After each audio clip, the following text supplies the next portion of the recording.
we're here in San Francisco, and we're with George Michalski. George, thanks for having us. Anytime. So tell us a little bit. We're going to be seeing the Summer of Love. It's going to be the 40th anniversary coming up. You were at the first one. Any moments you want to share? Well, I'm 55 now, and the first one was 40 years ago, so I was about 14 at the time. And I remember very well, I was grounded that day, restricted as it were, so I couldn't leave the house, couldn't go anywhere. But my mom really wanted to go to the be-in herself, so she took me. So I went to the first be-in with my mom, and we're sitting there watching the Grateful Dead, and this old hippie guy next to me rolls up a joint, lights it up, and he passes it to me. My mom looks at me like, "What are you going to do with that thing?" And of course I started smoking it, and it was the first time she'd ever seen me smoke pot. And I figured, what's she going to do in front of all these people? She's not going to yell at me, she's not going to beat me up, what's she going to do? So that was kind of memorable for me. And also I remember very distinctly that my mom getting so upset seeing these girls wearing potato sacks as dresses, because the hippie girls were wearing those as kind of a fashion statement. But my mom, being a Holocaust survivor, remembered that when she got married, she wore a potato sack, but not because it was fashionable. So she's looking aghast at these girls, and but she loved the whole thing. And in fact, she was with me a couple weeks ago when we took the picture of the reunion of all the survivors from the first Summer of Love 40 years ago, and she's going to come to the next one, September 2nd. So that's all pretty cool. So I understand you're actually going to be on this bill. Yeah, I'm going to play with Pete Sears, who's the nicest guy in the world, greatest musician. I can't stand him. I mean, he's just so wonderful. It gets on your nerves, you know. He's just a great guy. And what we do is we play four-handed piano together, two guys at one piano, and we knock it out. It's really fun. And also I'm going to be playing in a group with Pete and Lee Stevens from Blue Cheer on guitar, and a couple other guys. We haven't got it put together yet, but we'll be in fine form by September 2nd. And Blue Cheer is on the bill as well, right? Not as a band, but the various members are going to play. Dickie Peterson is going to perform with somebody, Lee's going to perform with somebody, but I don't think they're going to be performing together as Blue Cheer. You never know, though. Anything's possible, huh? So what does it feel like? I mean, all these years later, I mean, I'm sure people are going to be coming from all corners to gather for this beer. What is that? What is that? Yeah, people are coming from all around the world for this. I have guests, in fact, coming here from Miami and Oklahoma City. And, oh no, it's going to be an amazing event. I expect this to be the ultimate family reunion, or a class reunion, or, you know, whatever. You know, we're like pioneers, I feel, you know, being first generation hippies. It's something I'm really proud of. I wear it as a badge. When I travel and I have to sign in nationality, I always write hippie. And I feel very proud of being on the ground floor of the movement, because I think forever there's going to be hippies. Everywhere you go, there's hippies, and why not? So as a young man, you saw many shows. Anything like that you want to share today? Oh God, shows. What kind of? You mean musical shows? Absolutely. Oh my God. Seen and played and had fun with. Oh God, where do you start? I mean, you know, you have to understand, being a kid, and you know, you go to the park and you never know what's going to happen. You go to see your friends and there's a flatbed truck set up and Janis Joplin is singing and the Grateful Dead are playing, and I mean, you never know what's going to happen in those times. And I've seen the greatest musical collaborations. I remember once the radio station KMPX went on strike, and they were doing kind of a benefit down on the docks, and there were maybe 50 people down there, and Traffic was in town, and they came and played, and Jerry Garcia was on guitar, and they were augmented by Mickey Hart on drums, so it was Traffic and the Dead combined in one band. I mean, things like that just, amazing musical things I've seen.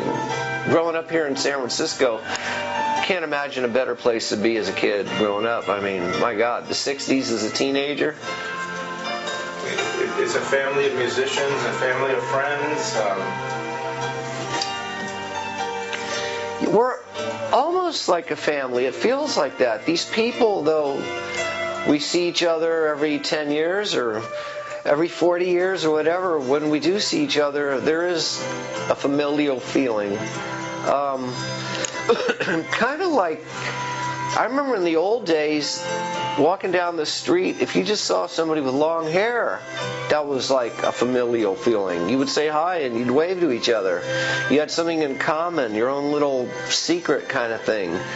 Nowadays, it's a lot harder to come by, but survivors of the 40th anniversary, it's a special feeling. How was that? You showed me a portrait a moment ago from the newspaper. Can you share? Yeah. Well, Bruce Brugman, who's like the greatest guy in the world, puts out a newspaper called the San Francisco Bay Guardian. It's been intact, going strong now for 40 years. And he called together the survivors from the original Summer of Love for a photo session. He got us all together in the Panhandle in Golden Gate Park.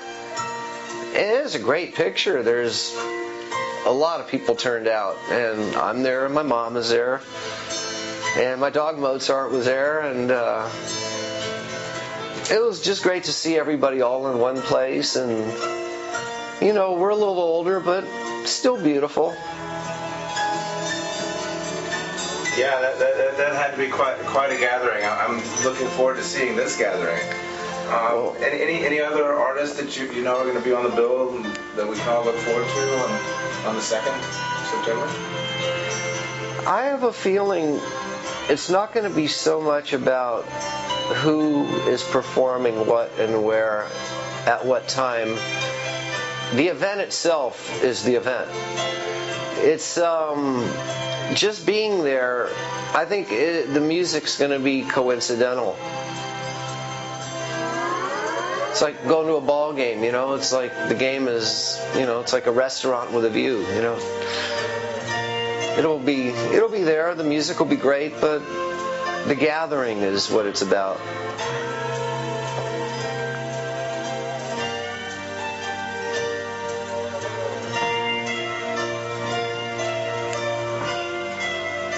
Where were you back then?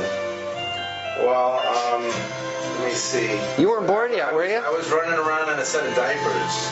Were you actually born back then? 66 I was born. Oh, okay, so you were born at the Summer Love. Yeah, I was born in Long Beach, and then by the time the Summer Love happened, I was back in South Texas, wearing a pair of diapers. How'd you get to be a hippie? I see you got long hair and a beard. Well, I came to San Francisco '83. I moved into the Vats, and I was part of the punk rock movement. You moved where?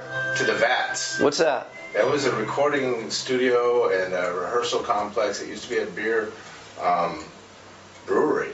In San Francisco? Yeah, it was over, where 16th Street and behind where is now the Best Buy.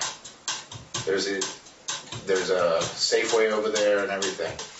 But it was a 16. We came in, and the 60s seemed like it was forever ago. What punk bands? You mean like Dead Kennedys and Flipper? I played with all those guys. The Dills and the Nuns and Crime and all of them. Over there with Dirk Dirks and all. Yeah, that was a good scene at the Mabuhay. Yeah. I was living in LA at that time. Yeah? Yeah, we were, there was a punk scene down there that was pretty active at the Hong Kong Cafe and Madame Wong's. And then I moved on into New York, and I was, playing CBs and that whole scene over there. But, it was... What do you mean playing? You were a musician? I was singing in a band called Stark Rating Mad. Really? Yeah. You were a lead singer in a punk band? Yeah. There you go. So. Wow. Did you ever record anything? Yeah, it was a couple albums. Let me hear it. Yeah, I've got some stuff. I'll have to share it with you for sure. You know? Did you write the lyrics and stuff? Absolutely. Guitar player wrote the chords? Yeah. And then we have the drums and the bass fill from there, you know. This I gotta hear. Yeah, you dig it. It's hardcore punk rock. Well, punk rock has to be hardcore. The point that I was trying to get at is when I got here in the early 80s, the 60s seemed like a lifetime ago. Yet it had just been a quick minute. And here I'm, standing now looking back at the 80s and the kids looking at it the way that I thought the 60s had been so far ago. And now, you see how quick it actually moves. That's why it's really inspiring to see you guys gathering for a 40th. It's awesome. Yeah, who'd have thunk it? It's awesome. We were all living like there was no tomorrow. We had no plans for the future. Yeah. Well, and here's upon us. Yeah, it's here. This is the future. So what's tomorrow then? A reflection of today, maybe. I don't know. Well, that's pretty esoteric. I'm going to get a headache. So, I don't know. What else? Tell us, Golden Gate Park. Any special feelings for us to be there? Well, Golden Gate Park, my God. It's important that this gathering is. Oh, man, I mean, how many times have I taken acid in Golden Gate Park? My God. I mean, as a kid, it was Golden Gate Park or go to Marin and go to Mount Tamalpais, and you never really wanted to trip where it was too busy. Nature was always kind of cool. But yeah, Golden Gate Park. Well, Golden Gate Park is still my life because my dog Mozart, who's right here with me, that's our backyard. Golden Gate Park's right on the corner here, and we're there every day, all day. And Mozart goes off leash, runs around. We have a great time. So no, Golden Gate Park has been a part of my life forever. And once again, 40 years later, Golden Gate Park, Summer Love. What about a tribute for Chet? I think will there be some activities focused toward Chet's efforts? Do you know anything? I think that the whole event in itself is a tribute to Chet. I think just I think Summer Love and Chet and hippie, it's all synonymous. It's all the same thing. And where we are, Chet will be. I'm pretty sure of that. That's beautiful. I feel that for sure. Yeah, I mean that's just kind of how it is. Excuse me. Your listeners know who Chet Helms is, who we're talking about? Well, I would certainly hope so, and if they haven't, they need to look up Family Dog, and we've definitely got links. I've got links off my own personal site that go back to Chet, and to several of his pages. And why don't you share a moment just to be thorough? Well, in a nutshell, kind of like Jerry Garcia, they were both like Santa Claus. They were both these wonderful, genuine bohemians with white hair and white beards and a great laugh, and always had something in their bag for you. And Chet brought Janis to San Francisco from Texas, Janis Joplin, and he took over the Family Dog and ran the Avalon Ballroom, and is largely responsible for a lot of the artwork, the music, the ballroom vibe, the whole dance. I mean, like I said, hippie, Chet, it's all kind of the same thing. It's all synonymous. It's all good. It's all good. It's going to be a great event. So can't help it be great. Just if we show up, it'll be great. Doesn't matter what's going on. Just if we're there, it'll be great. Well, George, we have like a lot of people in our audience that are aspiring talent, and they're trying to find their way, whether it be in acting or in music or in the arts in general. You have any advice? You've a long, accomplished musician, many years doing what you passionately do in your art. Anything you want to share? Yeah, I would get into the used car salesman business. You'll be dealing with a better group of people. I love being artistic, and I love being with artists, but the business part of it, oh my God, it's awful. I mean, even when you're happening, it's awful. It's just, the show business, but it's not art business. Like I said, I love the artists, but the business part. So, if you're artistic, you're going to do it anyway. So it doesn't matter what the reward is at the end. If you're great, you'll get the enjoyment out of that, and maybe you'll get rich and famous doing it. Who knows? I don't know. Just keep being an artist, that's all, and don't let anybody tell you what to do. Don't let them tell you how great you are, how bad you are. Just keep your vision. Who am I to tell you anyway? Just be an artist, huh?